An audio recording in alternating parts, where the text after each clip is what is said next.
마가복음 6장 1절로 13절 보겠습니다. 교독하겠습니다. 61페이지, 62페이지에 걸쳐 있습니다. 신약성경 마가복음 6장 1절로 13절 1절입니다. 예수께서 거기를 떠나사 고향으로 가시니 제자들도 따르니라. 안식일이 되어 회당에서 가르치시니 많은 사람이 듣고 놀라 이르되 이 사람이 어디서 이런 것을 얻었느냐? 이 사람이 받은 지혜와 그 손으로 이루어지는 이런 권능이 어찌 됨이냐? 이 사람이 마리아의 아들 목수가 아니냐? 야고보와 요셉과 유다와 시몬의 형제가 아니냐? 그 누이들이 우리와 함께 여기 있지 아니하냐 하고 예수를 배척한지라.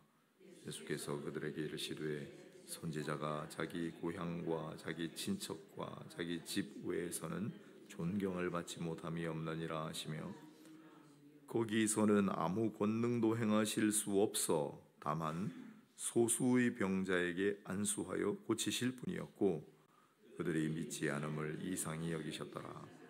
이에 모든村에 두루 다니시며 가르치시더라. 12 제자를 부르사 둘씩 보내시며 더러운 귀신을 제어하는 권능을 주시고 명하시되 여행을 위하여 지팡이 외에는 양식이나 배낭이나 전대의 돈이나 아무것도 가지지 말며 신만 신고 2벌 옷도 입지 말라 하시고, 또 이르시되 어디서든지 누구의 집에 들어가거든 거기 유하라. 어느 곳에서든지 너희를 영접하지 아니하고 너희 말을 듣지도 아니하거든 거기서 나갈 때 발 아래 먼지를 떨어버려 그들에게 증거를 삼으라 하시니, 제자들이 나가서 회개하라 전파하고, 같이 읽겠습니다. 많은 귀신을 쫓아내며 많은 병자에게 기름을 발라 고치더라. 아멘. 13절까지 읽었습니다. 감사합니다. 자, 오늘은 12 제자의 파송 장면이죠. 12 제자의 파송 함께 보도록 하겠습니다. 오늘은 주일이고 또 조금 있으면 구정명절이 됩니다. 모두 귀향길에 오르게 되죠. 어쩌면 명절을 맞아 예수님도 고향을 찾으셨는지도 모르겠습니다. 공식적인 성경에 나오는 두 번째 고향 방문입니다. 나사렛이 출생지는 아니지만은 30년 가까이 사셨기 때문에 고향이나 다름없습니다. 성경도 그렇게 묘사하고 있습니다. 첫 번째 방문 때는 어떤 일이 있었을까요? 아주 험한 꼴을 당하셨습니다. 우리가 특세하느라 못 봤는데 4장에 보면 고향 나사렛을 방문했을 때 고향 사람들이 말이죠, 낭떠러지로 몰고 가서 떨어뜨려 죽이려고 했습니다. 이게 고향 사람들이 말이죠. 예레미야도 제일 먼저 예레미야 선지자를 죽이려고 했던 사람들은 고향 사람들이었습니다. 가까운 곳에 항상 위험이 있는 것 같습니다. 아무튼 그런 고향인데, 그런 고향을 다시 방문하는 예수님의 심정을 한번 헤아려 보십시오. 바울도 그랬잖아요. 내 고향 사람들, 내 이스라엘 동족들, 그토록 미워하고 그토록 박해하고 그토록 괴롭히던 고향 사람들, 그래도 고향 사람들을 구원해 달라고 얼마나 처절한 기도를 드렸습니까? 똑같은 겁니다. 이번에는 제자들을 대동했습니다. 회당에서 놀라운 말씀을 선포하시고 능력을 행하셨다라고 되어 있습니다. 그럼 이제 어떻게 됐을까요? 하지만 그럼에도 불구하고 나사렛 사람들은 이렇게 얘기합니다. 그는 우리가 알던 마리아의 아들 목수가 아니냐? 마리아의 아들 목수가 아니냐? 다른 복음서에는 요셉의 아들이라고 칭합니다. 원래는 요셉의 아들이라고 해야 맞습니다. 그럼 마리아의 아들이라고 한 건 뭐가 좀 문제냐? 아버지 없이 난 자식이다라는 걸 은연중에 모욕적인 표현입니다. 여전히. 그리고 야고보와 요셉과 유다와 시몬의 형제가 아니냐? 그 누이들이 우리와 함께 여기 있지 아니하냐? 이걸 보니까 이 말을 한 사람이 누군지를 알겠습니다. 예수님의 외삼촌들이에요. 외삼촌들. 그죠? 그의 누이들이 우리와 함께 여기 있지 아니하냐 하니까 외삼촌들이 주로 이런 얘기를 합니다. 왜 그랬을까요? 결국 그들은 3절 말미에 보면 예수를 배척하고 말았습니다. 할 수 없이 예수님은 고향을 떠나 나사렛을 떠나시면서 별다른 권능을 행하실 수가 없었다라고 그럽니다. 5절에 다만 소수의 병자만 안수하여 낫게 하시고, 거기서는 아무런 권능도 행하실 수가 없고 그들이 믿지 않음을 이상히 여기셨다 그랬습니다. 이상하지 않습니까? 이 사람들이 어떻게 하든 관계없이 예수님 전능의 주신데, 이게 아주 중요한 힌트가 여기 담겨 있습니다. 믿음은 일종의 열쇠와 같다는 것입니다. 믿음이 없이는 결코 기적의 문은 열리지 않습니다. 믿음이 없으면 은혜의 문은 잘 열리지 않습니다. 잘 열리지 않는다 그랬습니다. 강제적으로 열고 은혜를 부어주실 때도 있기 때문에, 나사렛에서 있었던 일은 오늘날 우리 가운데 벌어지는 일들과 유사합니다. 아마 여러분 잘 못 들어보셨겠지만 예수 신화, 예수는 신화다. 우리 단군 신화 이런 것처럼 예수도 신화다라고 얘기하는 사람이 있습니다. 조금 더 학술적인 용어로 예수 세미나라는 걸 엄청 많이 했습니다. 이것도 별로 좋은 건 아닙니다. 예수에 대해서 우리가 한번 연구해 보자. 진짜 하나님 맞나? 그 다음 예수, 역사적 예수, 이런 말도 잘 못 들어보셨을 텐데 신학교 한번 배우게 됩니다. 그래서 신학교를 가서 공부를 하면 진짜 믿음이 강해야 됩니다. 신학교에 입학할 때는 딱 저 입학할 때 아무도 그런 얘기를 안 해줘가지고 제가 굉장히 많이 힘들었습니다. 신학교를 가고자 하는 사람한테는 정신을 바짝 차려야 된다. 믿음을 강하게 해야 된다. 결코 흔들리지 않는 믿음을 가져라. 이렇게 얘기해야 됩니다. 왜냐하면 수업 시간에 배우는 게 전부 이런 거예요. 그런가? 막 세계적인 석학들이, 유명한 교수들이 막 써놓은 그런 이제 강의를 들으면 그런가? 점점점 믿음이 쇠락해요. 지식은 늘어가는데 점점점 믿음은 내려갈 때가 있습니다. 나사렛 사람들이 바라보던 예수님의 모습과 비슷한 얘기들을 오늘 이 시대도 많이 합니다. 그런 이야기들을 많이 하는 곳에는 기적이 잘 일어나지 않습니다. 오늘 이 시대에도 기적들이 일어납니다. 어디서 일어납니까? 순수한 믿음을 가진 곳에서 일어납니다. 선교지. 예수를 향한 순정한 믿음은 겨자씨만 해도 족하다고 하셨습니다. 우리 앞서 보여준 내용이 계속 이어지는 거거든요. 그래서 강해를 하는 겁니다. 혈루증 여인이 보여주던 그런 믿음 말입니다. 난 이분 옷자락에 손만 대어도 낫겠다.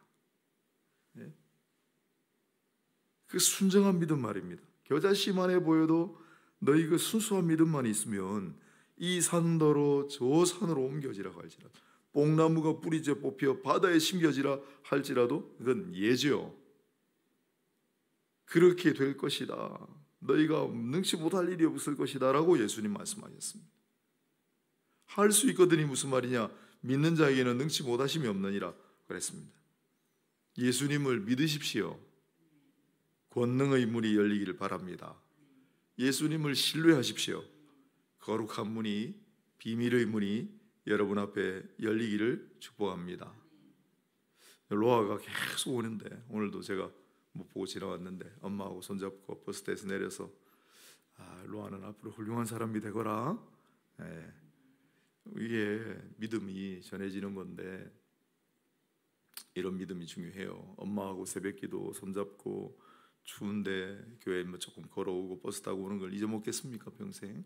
아까 아침 햇살 비칠 때 그 노래 불렀잖아요. 제가 우리 교회 가서 안 한 얘기가 있겠습니까?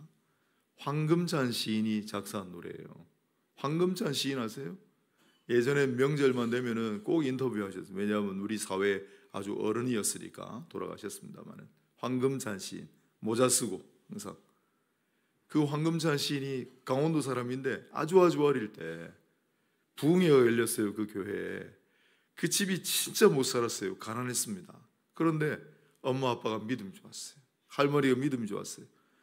강사님을 우리 집에 모셔서 밥 한 끼를 대접해야 되겠다. 뭐가 있어요? 아무것도 없는데. 자기들도 맨날 굶으면서. 그래, 강사님을 집에다 모시고 없는 반찬에 정성껏 준비했는데 강사님이 감격을 한 거예요. 그때 그 강사님이, 내가 지금 기억이 잘 안 나는데 김익두 목사님인가 뭐 그래요. 하여튼 우리 한국 교회 전설에 나오는 아주 위대한 능력자들, 부흥사들이 있습니다. 그분이 오셨을 때 그랬다고요. 그때 그 부흥사 목사님이 그 옆에서 조그맣게 부러워서 쳐다보고 있는, 자기는 평소에 못 먹는 거니까 쳐다보고 있는 그 아이에게 그렇게 얘기해 준 거예요. 얘야, 너는 커서 훌륭한 사람이 될 거야. 그게 황금찬 시인이에요. 그리고 그분이 지은 시가 우리 지금 찬송가에 들어온 거예요. 이번에 아침 햇살 비칠 때 찬란하듯이 우리 주님 태양과 같은 주님. 그 어릴 때 그 기억이 이분을 평생 믿음의 길로 인도했습니다. 로아야, 훌륭한 사람이 되거라. 그런 겁니다. 순수한 믿음, 거짓 없는 믿음, 그 믿음으로 우리 열쇠가 되어 우리 앞에 권능의 문이 열리고 기적의 문이 열리고 거룩한 문이 열리고 비밀의 문이 열리는 것입니다. 나사렛 사람들은 좋은 기회를 놓친 거죠. 나사렛을 떠나 다른 동네들로 향하십니다. 이에 모든 촌에 두루 다니시며 가르치시더라. 6절에 그렇게 되어 있죠. 들을 귀 있는 자는 복되도다 하셨습니다. 예수님께서 고라신, 가버나움, 나사렛은 이야기 안 하셨는데 마찬가지예요. 고라신이나 가버나움이나 나사렛 같은 동네는 저절로 굴러온 복을 자기 발로 뻥 하고 차버렸습니다. 오죽하면은 예수님께서 아니 내가 이런 동네에서 행한 일들 조금이라도 소돔과 고모라에서 일어났더라면 그들이 멸망하지 않았으리라고 말씀하셨겠어요. 안 믿는 거예요. 아무리 하나님 말씀을 선포하고 가르치고 아무리 권능을 행해도 도무지 믿지 않는 사람들 어떡합니까? 이 고향 사람들. 그러니 우리는 예수님 말씀을 잘 들어야 합니다. 그분이 명하신 대로 잘 살아가야 합니다. 우리 인생 가운데 놀라운 변화가 일어날 줄로 믿습니다. 기적의 인생이 되게 하실 줄 믿으시길 바랍니다. 제가 계속 지난 금요일입니까? 새로운 해에 대해서 얘기하는, 오늘도 또 할 거예요. 주일 오전에. 새 시간이 왔다고 새로운 시대가 되는 게 아니에요. 새해라고 했는데 진짜 새해를 맞으려면 내가 바뀌어야 돼. 내가. 나는 그대로인데 새해만 오면 뭐합니까? 내가 달라져야 새해가 되는 거죠. 여전히 묵은 해를 살고 있지 않습니까? 그러면 내가 달라지고 바뀌려면 어떻게 해야 됩니까? 하나님이 나를 바꾸어 주시는 길 외에는 없다. 그게 오늘 주제고, 또 한 가지는 우리 그런 믿음을 가지고 우리가 달라지도록 한번 애써보자. 두 개. 그분이 말씀하신 대로, 그분이 명하신 대로 믿음을 가지고 살아가려고 할 때 우리에게 놀라운 변화가 일어나고 기적의 인생이 되게 하신다는 것입니다. 이번에는 함께 가시지 않고 제자들을 앞서 보내십니다. 이곳이 바로 이른바 12제자의 파송 장면입니다. 홀로 서기를 시키시려는 의도입니다. 왜냐하면 지금 이 시점에서는 그 누구도 상상조차 못했겠지만 이제 1년 뒤에면 이별해야 되는 줄을 예수님만 아셨기 때문에 이제 한 1년쯤 지나면 이제 이별해야 돼요. 그 무렵입니다. 홀로 서기를 준비시키시는 거예요. 독수리가 눈물을 삼키며 새끼들을 둥지에서 떨어뜨리는 심정이셨을 겁니다. 그리고 당부하시는 말씀이 있습니다. 요약하면 이런 겁니다. 지갑도 챙기지 말고 신발도 챙기지 말고 그냥 떠나라. 숙소를 예약할 필요도 없고 걱정할 필요도 없다. 너희를 환대해 주는 사람들이 있으면 거기 묵으라. 아니 세상에 어떻게 이런 여행이 있어요? 저도 여행 갈 때 주로 이렇게 하는 편인데 애들이 별로 안 좋아하더라고요. 예약도 하고 막 코스도 짜고 그래서 요즘은 그렇게 합니다만은 어떻게 이런 여행이 있을 수가 있습니까? 절대 믿음의 여행입니다. 절대 의지의 여행입니다. 그것이 바로 예수님의 전도 훈련이었고 선교 훈련이었습니다. 그러다가 잘못되면 어떡하나, 그런 걱정일랑 다 집어넣으라는 그런 말씀이에요. 절벽이나 낭떠러지에서 추락해서 땅에 부딪혀 산산이 부서지기 전에 넓은 날개를 펴고 받아주는, 구해주는 어미 독수리처럼, 독수리는 눈이 엄청 밝습니다. 그 어미 독수리처럼 눈동자처럼 밝은 눈으로 우리를 지켜보시다가 우리를 고비마다 구해주시고 보호해주시는 그러한 주님이신 줄 우리는 믿어야 합니다. 한국의 선교단체들도 젊은이들에게 이런 여행을 시켰습니다. 그 결과 중에 하나가 바로 우리 나고의 바송선 교사님, 이름 뭐죠? 박상준 선교사님. 그분이 그런 훈련 받다가 목사가 되고 선교사가 된 분이에요. 하지만 우리가 다 실제로 그런 여행을 떠날 필요는 없습니다. 지금 우리 이정실 권사님 보고, 권사님 예수님 선교 훈련을 한번 받아보시오, 아무것도 가지지 말고 숙소 예약도 하지 말고 떠나시오라고 하겠습니까?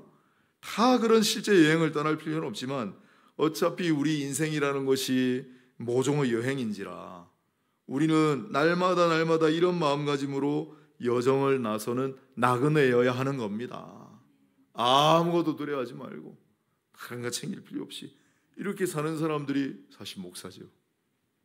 가끔씩 지난번에 한번 보험 설계사가 뭐 당첨되었습니다 하고 연락이 왔길래 제가 오라 그랬어요. 왜요? 전도하려고. 우리 교회 한 두세 번 왔습니다.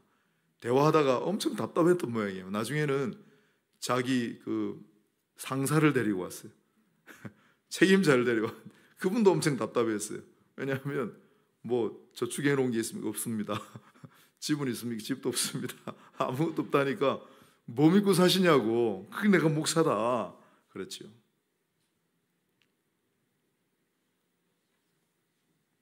우리 인생이 다 여행이고 우리는 나그네 여정길인데 마음가짐이라도 주님이 12제자를 보내실 때 아무것도 가지고 가지 마, 아무 걱정하지 마, 재워주는 데가 있을 것이다, 내가 너를 먹이 입히리라 늘 말씀하셨어요. 그 말씀을 신뢰하고 그 말씀대로 떠나는 여정 가운데 기적들이 있습니다. 권능들이 있습니다. 놀라운 비밀들이 있습니다. 잘 채비해가지고 완벽하게 준비해서 떠나면 주님께서 그러실 거예요. 야, 너 준비 잘했네. 그럼 네가 앞으로 계속 가봐라. 이래 되는 거예요. 이어지는 예수님 말씀을 더 주목합시다. 요약하면 이런 겁니다. 그러나 반드시 너희가 챙겨가야 할 것이 있다. 뭘까요? 귀신을 쫓는 권능과 사람들을 고칠 능력이다. 귀신을 쫓을 권능과 사람들을 고칠 능력이다. 예수님은 제자들을 그냥 보내시지 않았습니다. 그냥 보내시는 법이 없습니다. 예수님을 절대적으로 신뢰하고 의지하는 자들에게 권능을 얹혀서 보내십니다. 귀신을 쫓는 권능을 허락하셨습니다. 제자들이 기름을 붓고 안수하며 기도하여 사람들의 병을 고칠 수 있게 하셨습니다. 제자들은 용기 백배하여 예수께서 행하시던 모습 그대로 행하기 시작했습니다. 보십시오. 12절 13절 제자들이 나가서 회개하라 전파하고, 예수님 처음 공생에 시작하실 때 일성이 바로 회개하라 하나님의 나라가 가까워졌느니라 아니었습니까? 예수님께서 얼마나 많은 귀신들을 쫓으시고 얼마나 많은 병자들을 고치셨습니까? 제자들도 마찬가지로 복음을 전파하고 회개를 촉구하고 귀신을 쫓아내고 병을 고치고 치유하는 일들을 해냈습니다. 이 두 가지는 인간을 구원하는 일에 있어 무엇이 필요한지를 여실하게 보여줍니다. 몸과 마음이 치유를 받은 사람들은 예수께 한 발짝 더 나가게 됩니다. 그리고 그 일을 가능하게 만들어주는 통로가 바로 회개입니다. 그리고 그 결과 예수 그리스도를 영접함으로 죄사함을 얻고 영생을 누리는 그런 은혜의 세계로 진입하게 되는 것입니다. 우리도 다 그런 과정을 거쳤습니다. 그래서 오늘 우리 주일 오전에도 할 텐데, 먼저 몸과 마음이 피폐해진 한계 상황에 다다른 사람들, 그 사람들이 오직 찾을 거라 혈루증 여인도 마찬가지였잖아요. 다른 수단, 다른 방법, 다른 탈출구 없기 때문에, 다른 동아줄이 없기 때문에 예수님 앞으로 나오는 거예요. 그러면 복음을 전파하고 그 사람을 회개하면 병도 낫고 귀신도 쫓김을 당하고, 그리고 마침내 예수 그리스도를 영접함으로 죄의 사함을 얻고 멸망받을 인생이 영생을 얻고, 그게 구원의 과정이에요. 그게 복음입니다. 그런 일들이 일어났다. 예수께서 친히 행하셨는데 이제 12제자를 파송해서 감당하게 하셨다. 그리고 조금 더 지나면 70제자를 파송하시고, 그런 다음에 우리를 파송하시는 거예요. 오늘 말씀은 고향으로 갔다가 배척당하신 예수님 모습. 예수님께서 믿음이 없음을 이상히 여기셨다 그랬어요. 이상하다. 이 인간들이 왜 나를 믿지 않을까? 너무 예수를 잘 알기 때문에. 이 사람 마리아의 아들 아니냐? 목수 아니냐? 우리가 알던 그 이가 아니냐? 그런데 그가 메시아라고? 그들에게는 권능이 없었습니다. 우리는 그러지 말고 예수를 잘 믿음으로, 순수하게 믿음으로, 절대적으로 의지하고 신뢰함으로 제자들 보내실 때 아무것도 가져가지 말고 그냥 떠나라 하신 말씀을 마음에 잘 명심하고 우리 순정한 믿음 가지고 나아가 훌륭한 사람이 되시길 바랍니다. 앞으로 훌륭한 인생들 사시기를 주님의 이름으로 축복합니다.